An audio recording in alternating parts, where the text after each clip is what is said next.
The length of a rectangle is twice the width. The area is 800 square yards. Find the length and width. So first, since we're working with the rectangle, we'll draw that rectangle. We'll label the length and the width. And we're told that the length is twice the width. So is tells us to use an equal sign. So length is, and then twice the width will be 2W. We know that area equals length times width.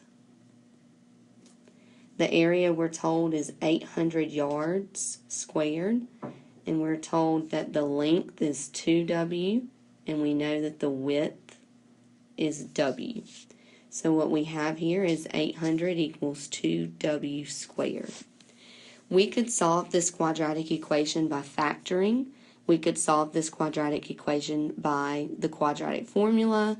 We could solve the quadratic equation by the square root property. There are several methods that we can use.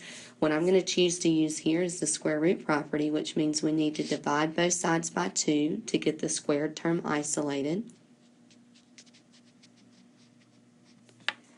So we have 400 equals W squared. Take the square root of both sides. That gives us plus or minus the square root of 400 equals W. And then when we take the square root, we end up with plus or minus 20 equals W. Now we need to look at the fact that if W equals negative 20 yards and W equals 20 yards.